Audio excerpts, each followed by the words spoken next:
Hello everyone, welcome again in Eng-Man YouTube channel. So in this video, we will continue our learning on tNavigator software. And again, we will deal with enhanced oil recovery topic. It's about solvent injection. So basically solvent is a mixture of light hydrocarbons that we inject to extract more oil in viscous oil reservoir. All right, so oil with high viscosity, we inject the solvent and we expect to decrease the viscosity to enable the oil to flow easier. And of course, we expect that the production will increase. Before we do the job, I just want to remind you, if you think that this channel or this video is useful, don't forget to subscribe and don't forget to press like button, right? The like button there. Okay, thank you for your kindness. So this is, again, we will use sample case from tNavigator. And you can see here, we have original oil in place, 23.9 million stock tank barrel. Okay, so this is our map, pressure map, the 2D map, and this is the 3D map. So we have 4 zones there. And you can guess that between these zones, we most likely have shales that sort of separate the zones. Okay, but that doesn't matter. And you can check the saturation of oil. Okay, good saturation. The pressure quite high, 4,000. And let's check the porosity distribution, permeability along X. Okay, the permeability at the top around 20 millidarcies and around 20 millidarcies. So it's not really high. Okay, and then at initial condition, 1 per viscosity. This is the value. Okay. Yeah, in this case, I already opened the case that we already applied the solvent. So I think I will not build the model from scratch, from zero, but we will use what's already been there, right? And hopefully I can explain to you all the features here and there. Okay, so as usual, let's go to files and check the model data to see whether there is any specific or any unique keywords there. So of course, we open with the run spec. This is the title. This is the dimension. All right, how many blocks we have in X direction, Y direction, and Z direction. Okay, and then this is the phases that we have: oil phase, water phase, gas, dissolved gas. Basically, we are using black oil modeling. And here we apply, solvent keyword to enable that, or to make the software knows that we have solvent here. We are dealing with solvent here. Okay, so this is the next keyword, miscible, because we want to perform miscible injection. Field unit, unif out, okay, typical, and then start of the simulation. And fault dim, okay, fault dim is the keyword to define the maximum number of faults that we can have in our model. All right, and yeah, as usual, we usually find tap dims, okay? This is actually the setting for the data that we have, okay? Number of regions with different parameter values. Like for example, the first number here, 4, this is number of saturation function region. We have 4, or we set 4, and this one is number of regions with different PVT properties. And this one is maximum number of saturation nodes in any saturation table. This one is maximum number of nodes of pressure in one PVT table. So basically it's setting for data table. Okay, and then the fifth, number of fluid in place region. Okay, we allow it to have 7 fluid in place, something like that. Okay, and after tab dims, as usual, we also have, how do we call it? Equilidims. Okay, this keyword specifies dimensions of equilibration table. Like in this case, we have value or number 2. This is number of equilibration regions. You can check it here, equilibration regions.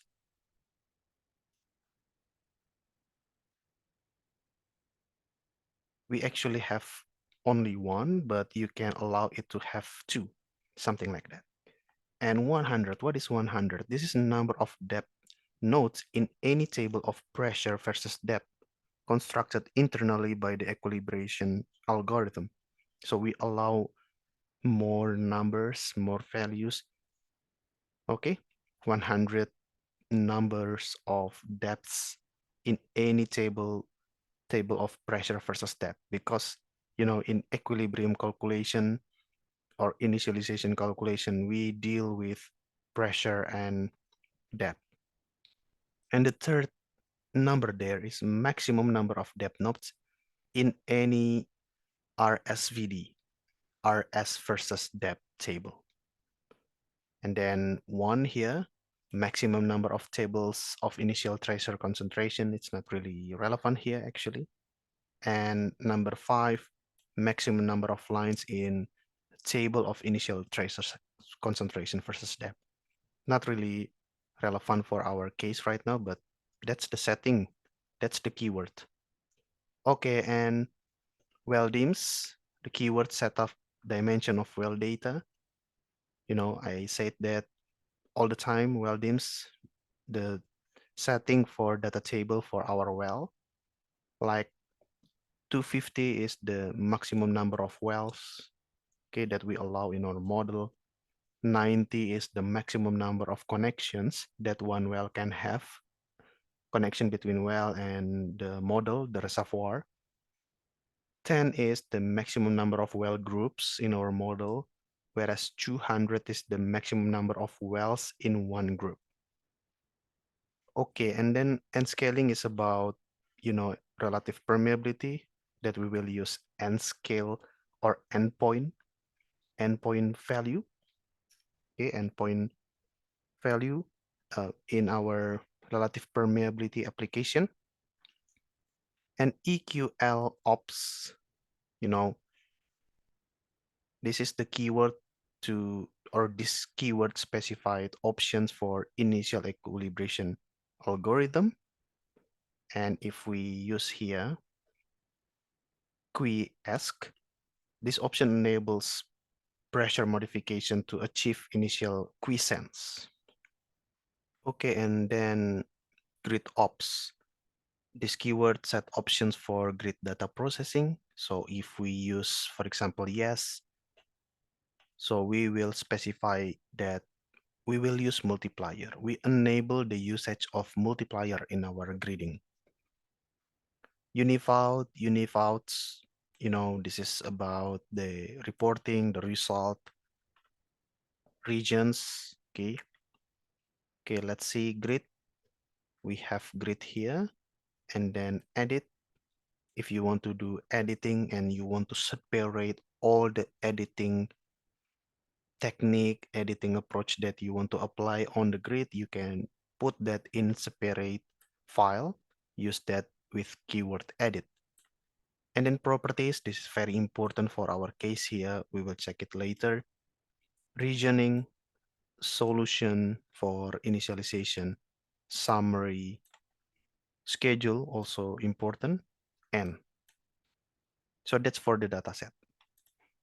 Now let's check the grid. Okay. Basically, this is the gridding, not really the main point of our case here, but let's say you have your grid. you have the grid for the reservoir. Use that in your model. And if you want to perform solvent injection, the main issue will come later, not on this grid dataset. All right. And then edit. Okay, so in edit here, it's very important. As you can see, we use transmissibility multiplier for all the 19,488, which comes from nx multiplied by ny multiplied by nz. Okay, so you apply transmissibility multiplier of 0.9 for x, y, and z direction. Okay, and you also set pore fee for the pore volume. So you apply this keyword because you want to define the, the pore volume for the grid. Okay. All right. And then what else we have here? Props. This is very important. Okay, so let's check it out. You need to define the density. And then this is the basic PVT for water, reference pressure, formation volume factor, compressibility of water, water viscosity, and viscosity. And then this is the PVT data table for the oil as usual. You have GOR, the pressure, formation volume factor, and PVT. Okay, and then this is typical. And then PVDG, you have pressure there, and then formation volume factor, and then you have gas viscosity. Okay, and then rock for, as usual, rock compressibility. Okay, so the reference pressure 4,000, and you have the rock compressibility at that pressure. And then PMISC. This keyword defines tables that model the transition between immiscible and miscible displacement as a function of, in this case, oil pressure. Okay, so this is the pressure that we have, the local pressure of oil phase, 3,000, 4,000. Okay, and this is the miscibility, which will vary between 0 and 1. Okay, the miscibility equal to 0 corresponds to immiscible displacement, and 1 refers to miscible displacement. So we are injecting, or we are targeting to more into the miscible injection, miscible displacement, which is good for our enhanced oil recovery. Okay, and then TL mix par. So let's go down. Okay, this keyword is also important. TL mix par is, this keyword defines the Todd-Longstaff mixing parameter. So it's about mixing parameter. You can see here, Todd-Longstaff, that the technique that we use to define the mixing parameter. Okay, so you have the first column there, the Todd-Longstaff mixing parameter for the viscosity correlation calculation, and this is the parameter Todd-Longstaff. That's the technique of this calculation that we will use. The mixing parameter 0.5 for the density calculation. So this one is for viscosity calculation, that one is for density. Okay, so yeah, we are not very familiar with all of this. So now we learn together that performing enhanced oil recovery in simulation is not that straightforward. We need to have more keywords. We need to be familiar with a lot of new keywords here and there. And then what else? S density. This keyword specifies the surface density of miscible injection gas for the miscible displacement model. Okay, surface density of the miscible injection gas. PVDS. Okay, PVDS, the pressure formation volume factor, and then PVDS. Okay, pressure formation volume factor, and then viscosity. Okay, PVDS. Another setting for us, PVDS. And then, okay, this is a relative permeability. Let me minimize. Okay, this is for water saturation and relative permeability of water, and this is the capillary pressure for oil water system. You see here we have 1, 2, 3, and 4 regions. And we will check the regioning later. And this is for the gas saturation, and then relative permeability of gas, and then capillary pressure for oil gas system. Region 2, region 3, region 4. Data for each region will be closed with this slash. And then this one for the oil. 1, 2, 3, and 4. Okay, so this one is another relative permeability dataset. We will check it later. Okay, so another weird keyword, SSFN. So this is phase fraction, gel relative permeability multiplier, and then solvent relative permeability multiplier. So this is phase fraction, so the fraction for the solvent. This will be relative permeability multiplier for gas, and then this is the relative permeability multiplier for the solvent. Okay, so that's it. And then we have also something called MISC. Okay, this is for the solvent versus fraction miscibility. Okay, sorry, solvent fraction, and then this one will be the miscibility. And then this one is SORW MISC. This is the water saturation, and this is the miscible residual oil saturation. So there will be difference between immiscible injection and the miscible injection with regard to the residual oil saturation.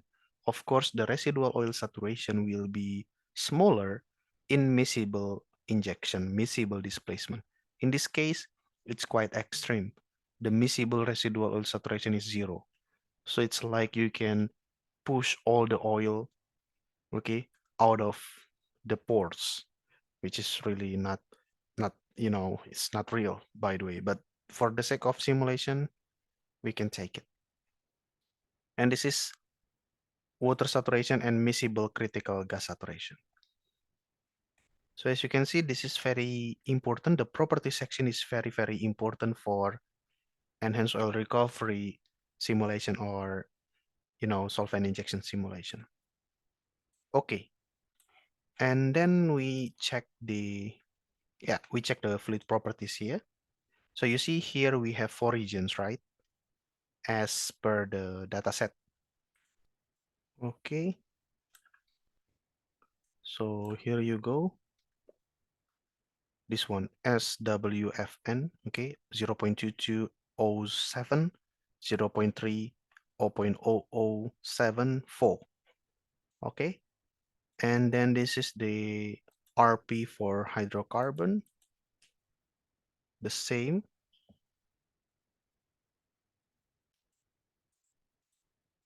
Okay, and that's actually, if you can check it, this one, SOF3. Okay, 0.38, okay, 0.00432.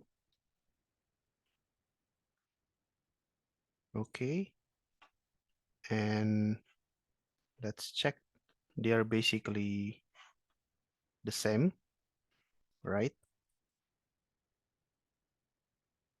Okay, and then we also have RP oil for three phase. Okay, and then this is for the gas, PVT for water, PVTW, okay, PVTO. This is PVT for the gas, and then rock compressibility, RSVD, okay, RS versus depth, RS of course the GOR, gas oil saturation, gas oil ratio, density, okay. We define density for the three phases, oil, water, and gas on the data set previously we checked, which is here. Density, right, for oil, water, and gas. Okay, again, relative permeability for oil, water system, gas, oil system, and this is for the equilibrium. Later we check it in the solution section. And then we check also regioning, satnum. Okay, let's check the saturation region. Okay, we have here three regions, right?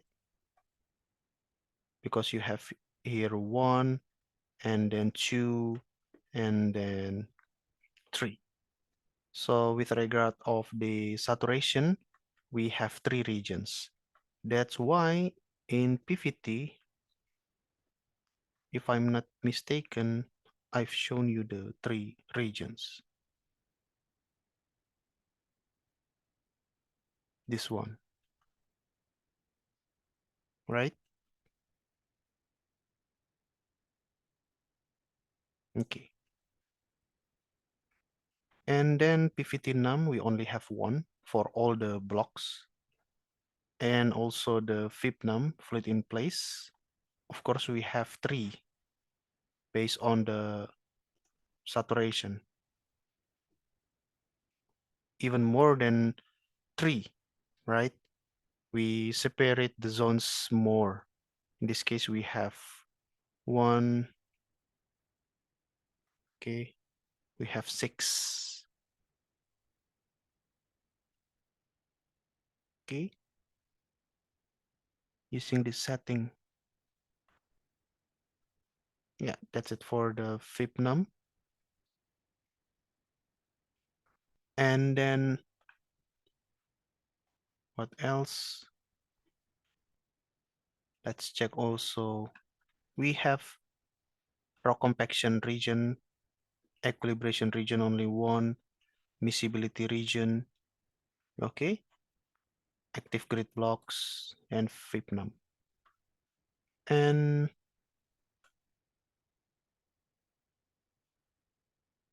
okay, another thing, solution for initialization, equilibrium. Let's check it here, right? We have two zones for equilibrium, but basically they are the same.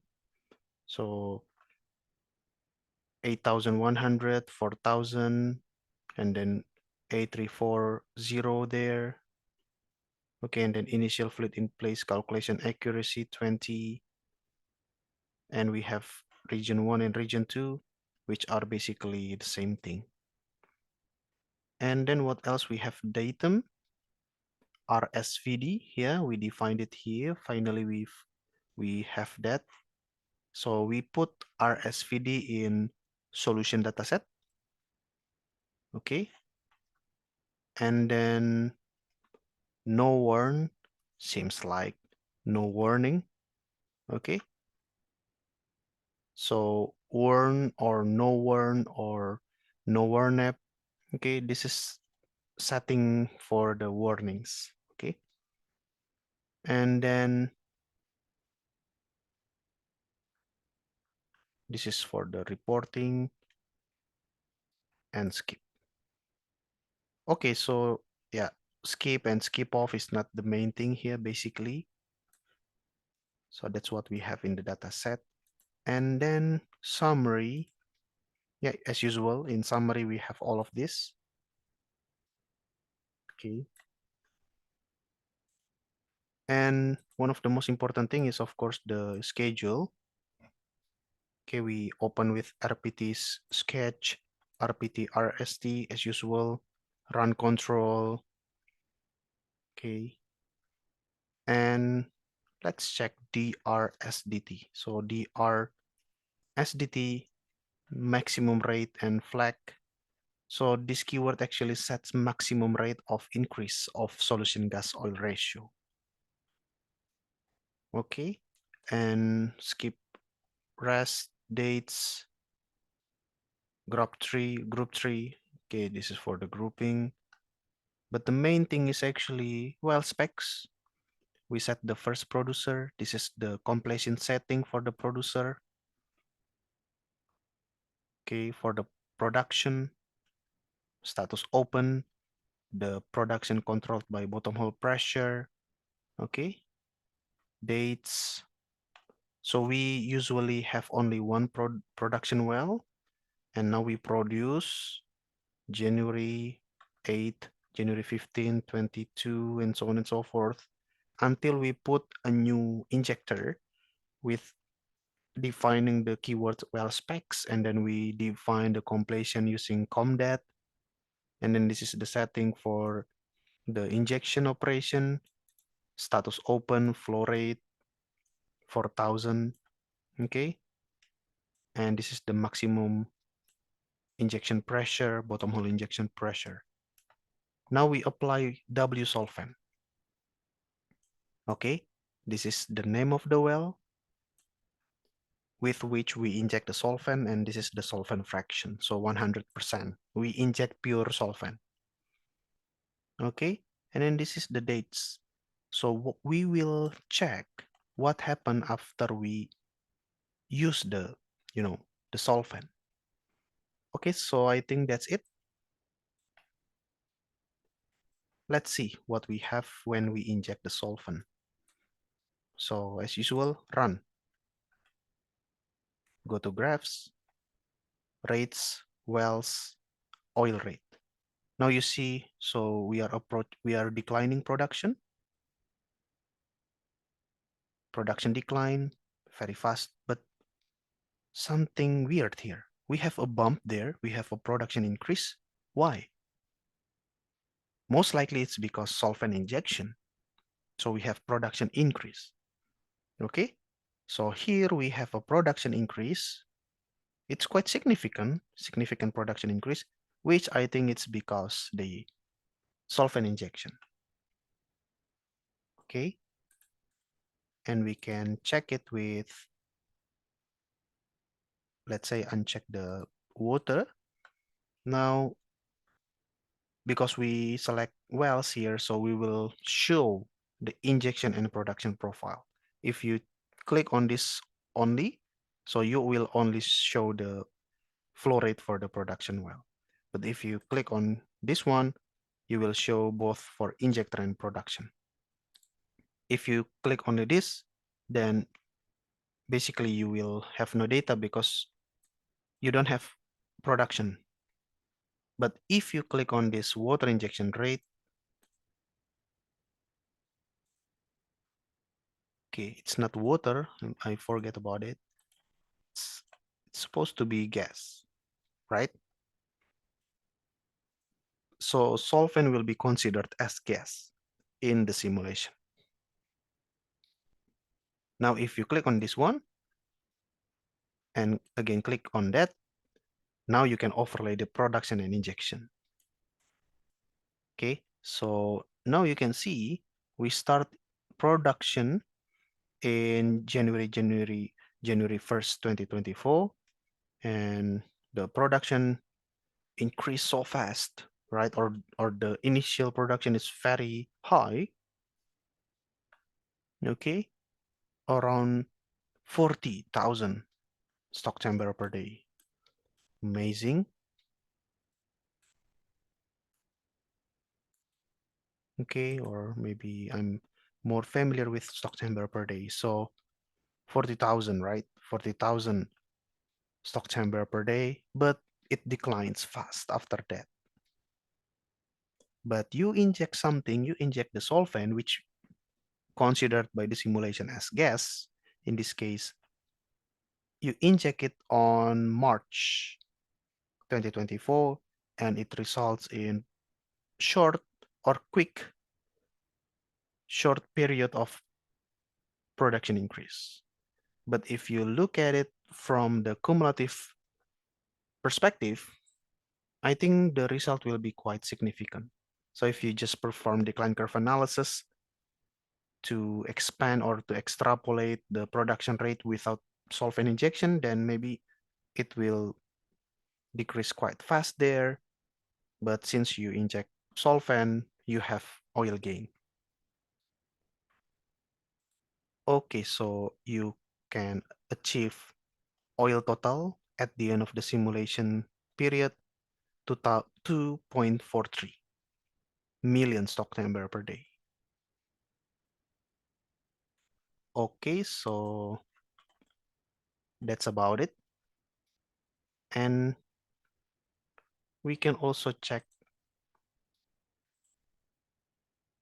calculated here. We have new parameter here for solvent.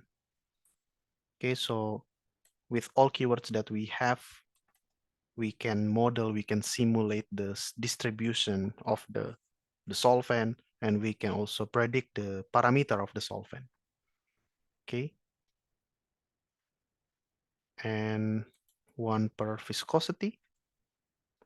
So 1 divided by viscosity resulting in high value 72, 59, right? Because the viscosity of the solvent is quite slow, quite small. And also real perm of the solvent. Okay. Real perm of water, real perm of oil, real perm of gas, real perm of solvent. You can also have the component mass density. Okay. And let's check, for example, yeah, you have production well and injector there.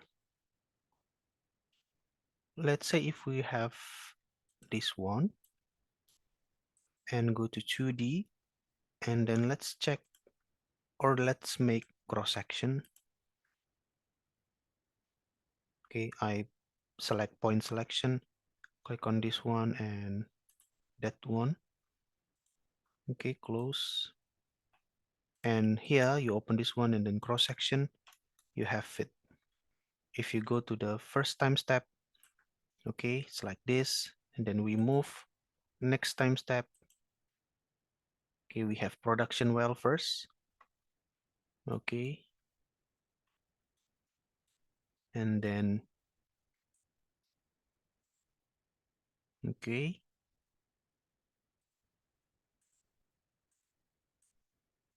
then we have new injector there. You can see the change right there because we inject the solvent. Okay, and you can see like the solvent flow towards the production because of the drainage, right? Because the producer draining the fluid from the reservoir. That's why you have solvent flow towards the producer. Okay, so that's it. And then what else we can show? As usual, graphs, oil flow rate, okay, oil flow rate, and then the gas injection rate. You can also show the oil total and then gas injection total. Okay, again, note the bump here, we have bump on the oil production rate resulting from the solvent injection. And you can also go to graphs template. Okay. And in this case, okay, wells, we can show, or maybe graphs, solvent rate. Yeah, we can also show you the solvent rate. Okay. And do we have specifically solvent injection rate there? So yeah, I said earlier that gas or solvent is considered as gas, which is true, but I think it's more interesting if you can show just directly the solvent rate instead of gas injection rate. Okay, so you can see you inject some, but you produce some. So there will be oil loss or solvent loss. Okay, you inject and the injection follows this profile. And of course, some of the solvent will be reproduced by the production well. Okay, that's not weird. And this is the production rate. So you have basically solvent that is lost in the reservoir. All right, which is, yeah, that's normal. So you have solvent production rate here and solvent rate, and you also have solvent injection rate there, and injection rate minus production rate. There you go. You have the loss of the, or rate of loss, right, of solvent in the reservoir. And you can also check the total loss if you're interested, like uncheck everything and then solvent total and solvent injection total there. So you can calculate the cumulative or the total loss. Okay. And basically that's it. Okay, basically that's it. But of course we want to compare this case with with the case where we do not inject solvent, okay, but we only inject gas, for example. What will happen? Okay, so let me prepare the model first. Okay, so to do that is actually very simple. Okay, we can do like this. Schedule. So the things or the difference will only be on this keyword W solvent. So I'm going to keep this one, okay, but I will put dashes like that so that it will not be applied.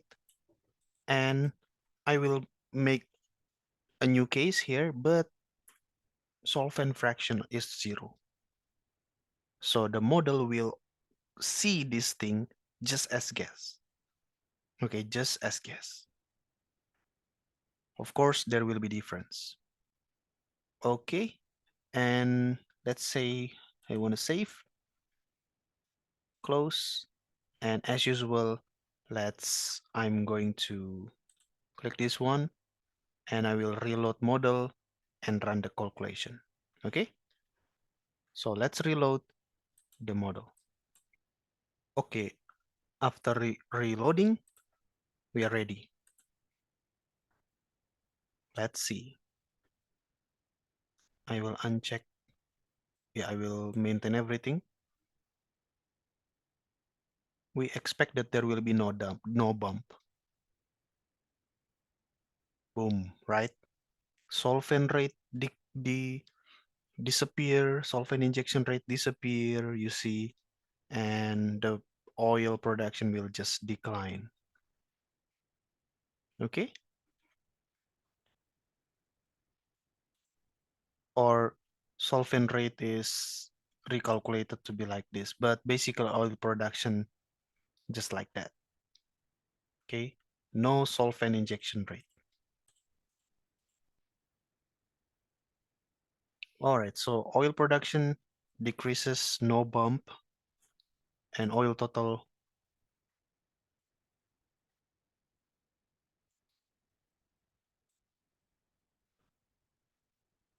decreases as well.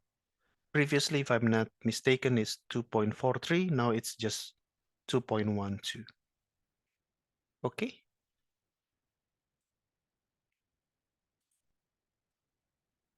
you still have this one because you enable with other keywords, and we only made the change by changing the W solvent, W solvent, and then change the solvent fraction to be 0.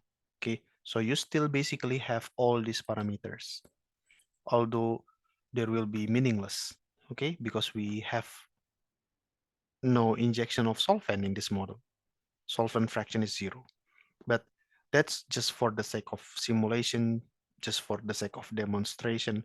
We show you that if we enable the solvent injection and we have basically injected the solvent fraction of 1, it will result in enhanced oil recovery. It will result in improved production rate. Okay, so I think that's all. I hope you enjoyed this video. I hope this video is useful. I hope we can learn more about simulation, learn more about enhanced oil recovery. And again, if you think this video is useful, don't forget to subscribe and press the like button. Okay, please support this channel and thank you so much for your kindness. See you again in the next Eng-Man videos. Thank you.